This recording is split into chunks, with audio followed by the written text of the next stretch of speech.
Hello, సభకు నమస్కారం. ఈరోజు ఈ స్థాయిలో నేనున్నాను, మా గ్రామం ఉంది, మా చుట్టుపక్కల గ్రామంలో ఇంత డెవలప్మెంట్గా ఉందంటే మనం చెప్పగలం. సార్ లాంటి టీచర్స్ ఉన్నబట్టి, ముఖ్యంగా వేరే మాస్టారు ప్రతి ఒక్క విద్యార్థి చదువుతో పాటు సంస్కారము, చదువు తర్వాత 10th క్లాస్ అయిన తర్వాత ఇంటర్మీడియట్ ఎక్కడ, డిగ్రీ ఎక్కడ చదువుతున్నావు, నువ్వు ఎక్కడ జాబు అంటే నెక్స్ట్ లెవెల్ వెళ్ళి సెటిల్ అయ్యే వరకు కూడా సార్ మానిటర్ చేస్తున్నారు. అక్కడ ఎక్కడ చేసిండు, లేకపోతే మనం వస్తే నీకు ఇక్కడ ఈ కాలేజీ బాగుంటుంది, లేకపోతే ఖమ్మంలో ఈ ఆప్షన్ ఉంది నీకు అని సార్ గైడ్ చేసేవాళ్ళు. ఆ గైడెన్స్ కారణంగా ఈరోజు బీరాపల్లి గ్రామంలో ఇంతమంది విద్యార్థులు ఉన్నత విద్య చేసి అది గ్రామాభివృద్ధికి కూడా తోడ్పడింది. నాట్ ఓన్లీ బీరాపల్లి, చుట్టుపక్కల గ్రామాలు ఎక్కడైతే వేరే మాస్టర్ శిష్యులు ఉన్నారో ఆ శిష్యులు మొత్తం ఈరోజు మంచి డెవలప్మెంట్లో, మంచి విద్యావేత్తలుగా, మంచి డాక్టర్స్గా, మంచి సాఫ్ట్వేర్ ఇంజనీర్లుగా, మంచి విద్యావేత్తలుగా నిలబడి సమాజ సేవ కూడా చేస్తున్నారు. కాబట్టి నిజంగా సార్ చేసిన సేవ, విద్యా దానం అది ఒక్కడితో పోలేదు, అది సమాజానికి ఈరోజు ఉపయోగపడుతుంది. మాకు గుర్తుంది, నాకు అదృష్టం సార్ ఇంటి ముందు నేను ఉంటాను.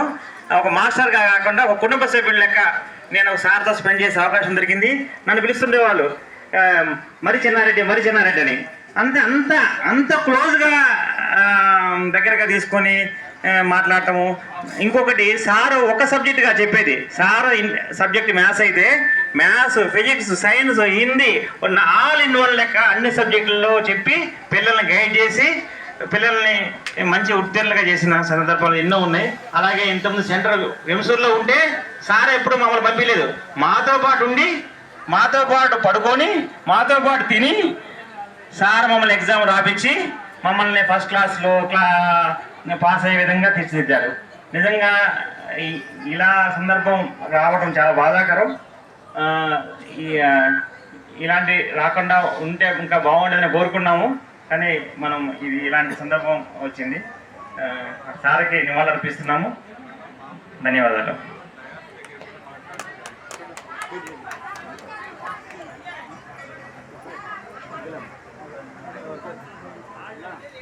మీకు కొంచెం ఫీల్ ఉండదు.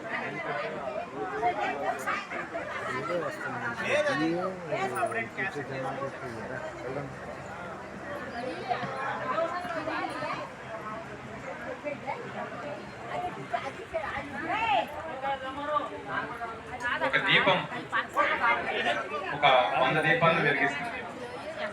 అలాగే వేరే మాస్టర్ లాంటి మాస్టర్ ఈ చుట్టుపక్కల గ్రామాలు చిన్నమల్లేల నుంచి వచ్చారు. వారు చాలా మారుమూల వెనుకబడ్డ గ్రామం అది.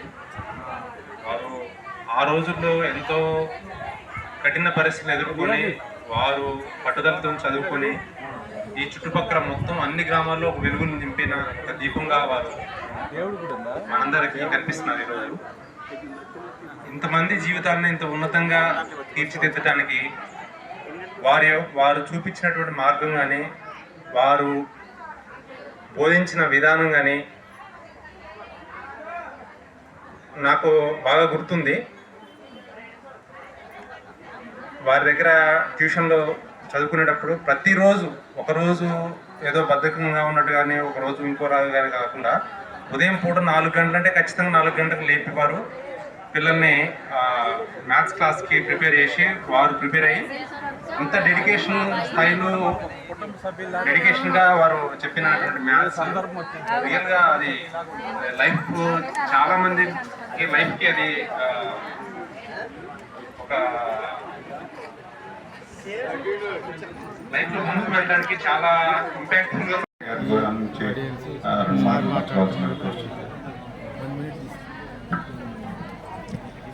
ఇక్కడ ఉన్న అందరికీ నమస్కారం. ఇంత తొందరగా ఈ సంతాప సభ వేరే గారి గురించి మాట్లాడుకొని అనుకోలేదు ఎప్పుడు. ఎందుకంటే మా నెలకో 2 నెలలకు ఒకసారి ఫోన్లో మాట్లాడటం వేరే గారితో, ఆ పొలం పక్కన పొలాలతో కలవటం జరుగుతుంది. ఇంత ఆకస్మిక మరణం వస్తుందని ఊహించలేదు. ముందు అన్నిటికంటే విద్యాదానం గొప్పది. విద్య ఉంటే ఏది అవసరంలా మనిషికి, ఆస్తి కంటే విద్య అవసరం. దానికి మా ఎందుకంటే 8th క్లాస్ నుంచి 10th వరకు ఫిజిక్స్, మ్యాథ్స్ చెప్పాడు వేరే మాస్టారు. అట్లే అక్కడ టీచర్గా చేస్తున్నాం, కానీ తర్వాత రిటైర్ అయ్యాక కూడా అడసలపాడు స్కూల్లో 10th క్లాస్ ఎగ్జామ్స్ రాయటం కోసం, ఎందుకంటే పిల్లలు ఎంత చదివి కష్టపడి హర్రీ బర్రీ వేమ్సూరు పోయి ఎగ్జామ్ రాయాలంటే నానా ఇబ్బంది పడేవాళ్ళు. ఆడ పోయేసరికి ఇదంతా ఇబ్బంది హడావుడికి పోయేటోళ్ళు అనమాట. దానికోసం ఈ సెంటర్ రావాలంటే బెంచీలు లేకపోతే సెంటర్ ఈయన అన్నారు.